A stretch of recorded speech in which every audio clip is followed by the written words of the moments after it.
Isso pode se voltar contra você no primeiro momento, mas não se preocupe, o Senhor é perfeito em tudo. Quem te colocou no teu emprego foi um homem ou foi Deus? Ninguém te tira dele se Deus não quiser. Quem tem mais poder, Jesus ou seu chefe? Nós precisamos entender quem somos e a posição que ocupamos no mundo. Nós somos servos do Deus Altíssimo, Senhor que está acima de tudo e de todos. Mesmo que aparentemente esteja dando tudo certo para a pessoa que se levantou contra você, não significa que ela vai vencer. Não podemos perder a fé nem um só minuto. Entenda que se homens autorizam e Deus não acontece. Não tem lei, não tem decreto de homens que seja executado se o Senhor não permitir. Um dia, quando Mardoqueu estava sentado junto à porta do Palácio Real, Bigtã e Teres, dois dos oficiais do rei que guardavam a entrada, estavam indignados e conspiravam para assassinar o rei Xerxes. Mardoqueu, porém, descobriu o plano e contou-o à rainha Esté, que por sua vez passou a informação ao rei em nome de Mardoqueu. Depois de investigada a informação e descobrindo-se que era verdadeira, os dois funcionários foram enforcados. Tudo isso foi escrito nos registros históricos na presença do rei. Sabe quando uma informação cai no nosso colo do nada e a gente não sabe por que ficou sabendo? Pois é, muitas vezes são acontecimentos que vão nos favorecer lá na frente. O fato de Mardoqueu ter salvado a vida do rei ficou registrado. Mesmo que no momento aparente que não teve nenhum resultado prático, em algum momento vai nos favorecer. Só precisamos usar da forma correta. E é aí que o conselho do Senhor é tão importante. Ele sabe o que nos aguarda lá na frente e a gente não. A primeira atitude de Mardoqueu não foi sair espalhando para todo o povo. Gente, descobri que estão conspirando contra o rei. Ao contrário disso, ele mandou avisar a Esté, que era uma pessoa da sua confiança e que era a rainha. Um ótimo hábito é sempre a gente perguntar a Jesus o que devemos fazer nessas situações. Às vezes é para a gente guardar para si e orar, em outras é para a gente informar a pessoa certa. Às vezes, mesmo que você faça a coisa certa, orientada pelo Senhor, isso pode se voltar contra você no primeiro momento. Mas não se preocupe, o Senhor é perfeito em tudo. E no final, vai dar tudo certo. Às vezes, o que nos parece uma coisa que está dando errado, mas na verdade faz parte do processo e era necessário para que no final desse certo. Quando Mardoqueu fez a boa ação, quem foi honrado naquele momento foi Ramã. E não só isso, essa honra trouxe problemas para Mardoqueu e para todo o seu povo. Depois desses acontecimentos, o rei Xerxes honrou a Ramã, filho de Ramedata, descendente de Agag, promovendo e dando-lhe uma posição mais elevada do que a de todos os demais nobres. Todos os oficiais do palácio real curvavam-se e prostravam-se diante de Ramã, conforme as ordens do rei. Mardoqueu, porém, não se curvava nem se prostrava diante dele. Daí o problema imediato que Mardoqueu adquiriu. Após ele ter descoberto o plano, ter salvado a vida do rei, Ramã foi honrado e ele passou a ter a obrigação de se curvar diante de Ramã. São as aparentes injustiças que surgem nas nossas vidas. Fazemos uma boa ação e aquilo se volta contra nós. O tirano se sente em uma posição ainda mais elevada e nos deixa em uma posição em que precisamos decidir se agradamos a homens ou se agradamos a Deus. Independente da posição que essa pessoa ocupe, nós só temos uma escolha: agradar a Deus. Ah, jesuíta, ele é meu chefe. Somente agradar a Deus. Ah, jesuíta, e se eu perder meu emprego? Quem te colocou no teu emprego foi um homem ou foi Deus? Ninguém te tira dele se Deus não quiser. Da mesma forma, ninguém te coloca em um emprego se Deus não quiser. Quem tem mais poder, Jesus ou seu chefe? Jesus ou o supervisor? Jesus ou o juiz? Jesus ou o médico? Jesus ou o prefeito, o governador ou o presidente? Nós precisamos entender quem somos e a posição que ocupamos no mundo. Nós somos servos do Deus Altíssimo, Senhor que está acima de tudo e de todos. Isso nos coloca numa posição de só temer a Deus e não a homens. Então os oficiais do Palácio Real perguntaram a Mardoqueu: por que você desobedece à ordem do rei? Dia após dia eles lhe falavam, mas ele não lhes dava atenção e dizia que era judeu. Então contaram tudo a Ramã para ver se o comportamento de Mardoqueu seria tolerado. Quando Ramã viu que Mardoqueu não se curvava nem se prostrava, ficou muito irado. Assim como tem pessoas que Deus usa em nosso favor, tem pessoas que o inimigo usa contra nós. São as pessoas que muitas vezes dizem: ah, eu só queria ajudar. Só falei porque achei que era justo. Tem aparência de ação nobre, mas que por trás tem fofoca, espírito de discórdia e, na maioria das vezes, inveja. Os oficiais contaram a Hamã não porque eram fiéis a ele ou ao rei, mas porque provavelmente tinham inveja da postura de Mardoqueu. Um exemplo disso é o que às vezes acontece no nosso trabalho. Muitas vezes nosso comportamento incomoda porque queriam ter a nossa coragem e não tem. Porque queriam ter a nossa autoconfiança e não tem. Porque queriam ter a nossa capacidade e não tem. Eles não entendem que a nossa coragem está na autoridade nos dada por Jesus. Que a nossa autoconfiança está na nossa fé em Jesus. Que o nosso êxito está na capacidade nos dada por Ele.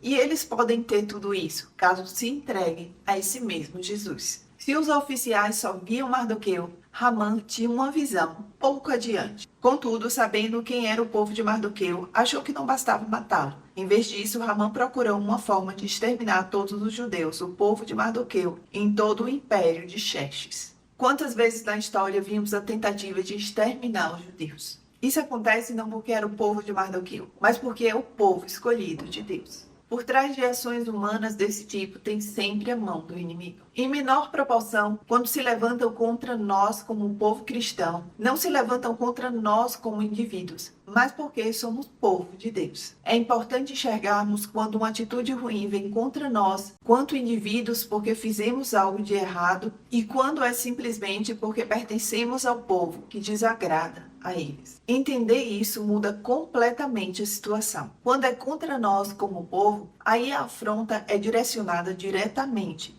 ao Senhor. No primeiro mês do 12º ano do reinado do rei Xerxes, no mês de Nisã, lançaram isso é, a sorte na presença de Hamã para escolher um dia e um mês para executar o plano, e foi sorteado o 12º mês, o mês de Adar. Então Hamã disse ao rei Xerxes: existe certo povo disperso e espalhado entre os povos de todas as províncias de teu império, cujos costumes são diferentes de todos os outros povos e que não obedecem às leis do rei. Não convém ao rei tolerá-los. Se for do agrado do rei, que se decrete a destruição deles, e colocarei 350 toneladas de prata na tesouraria real à disposição para que se execute esse trabalho. O fato de terem lançado sorte para executar um plano tão terrível evidencia a origem diabólica do plano. Outro ponto a se observar. Hamã fala que o povo tem costumes diferentes e que não obedecem às leis do rei. Em outras palavras, ele quis dizer: esse povo tem valores, disciplinas e segue o que somente o seu Deus ordena. Não há nada mais ameaçador do que um povo que segue ordens de uma pessoa que não se pode colocar na prisão, não se pode processar, não se pode matar, não se pode fazer nada contra ela. Eles devem pensar: se não podemos fazer nada contra o Deus deles, então vamos fazer contra eles. Só que eles não entendem que quando fazem contra o povo de Deus, está fazendo diretamente a Deus. E aí, mais cedo ou mais tarde, o retorno virá. Mais uma vez, o inimigo usou conselheiros para induzir o rei a cometer um erro. Então o rei tirou seu anel do dedo, deu a Hamã, o inimigo dos judeus, filho de Hamedata, descendente de Agag, e lhe disse: fique com a prata e faça com o povo que você achar melhor. Hamã estava conseguindo mais do que esperava. Não só recebeu autorização para exterminar os judeus, como também estava de posse do anel real e ainda ficou com a prata. Aparentemente estava tudo dando certo para Hamã, mas só aparentemente. Mesmo que aparentemente esteja dando tudo certo para a pessoa que se levantou contra você, não significa que ela vai vencer. Significa apenas que ela está avançando, mas o nosso Deus tem o poder para interromper o avanço dela quando Ele quiser. Independente desses avanços, não podemos tirar os olhos de Jesus. Não podemos perder a fé nem um só minuto. Afinal de contas, nós vivemos por fé ou vivemos por vista? E mesmo que o cenário piore ainda mais, os nossos olhos não podem sair daquele que tem o poder para nos dar a vitória.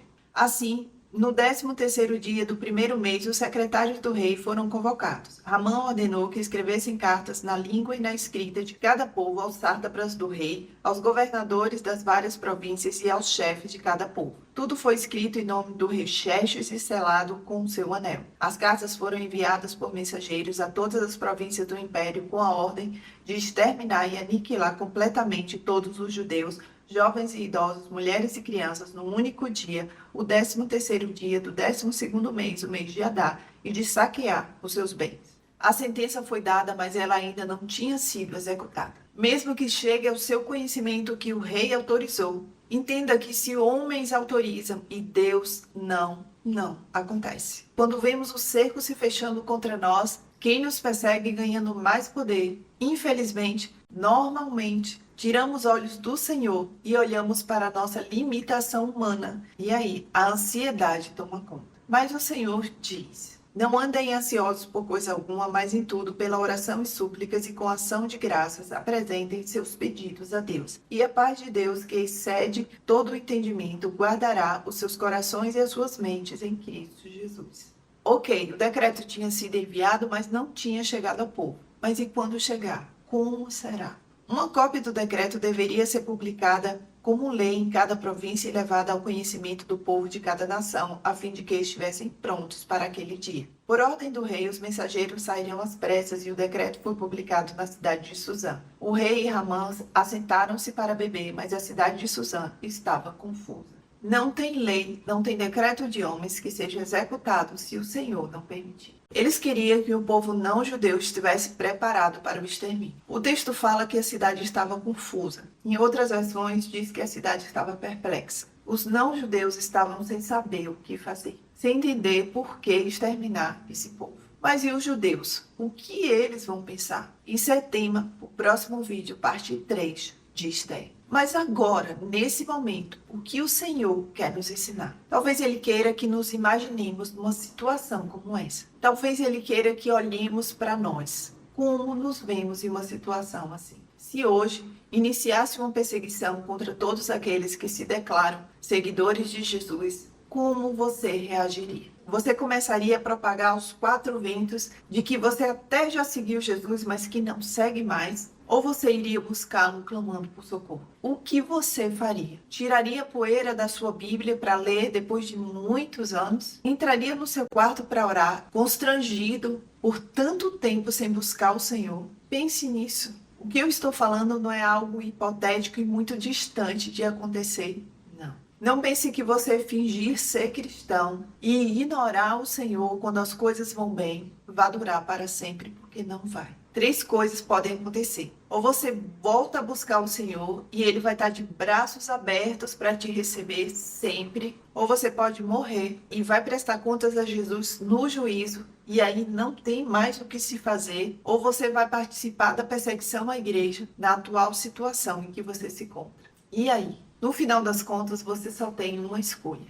Busquem o Senhor enquanto se pode achar. Clamem por Ele enquanto está perto. Que o ímpio abandone seu caminho e o homem mau os seus pensamentos. Volte-se ele para o Senhor, que terá misericórdia dele. Volte-se para o nosso Deus, pois Ele perdoará de bom grado. Você não sabe quando vai morrer e após a morte, a Bíblia diz que segue-se o juízo. Não tem mais o que fazer. Só te resta o tempo que se chama hoje. Da mesma forma como o homem está destinado a morrer uma só vez e depois disso enfrentar o juízo, assim também Cristo foi oferecido em sacrifício uma única vez para tirar os pecados de muitos e aparecerá a segunda vez, não para tirar o pecado, mas para trazer salvação aos que o aguardam.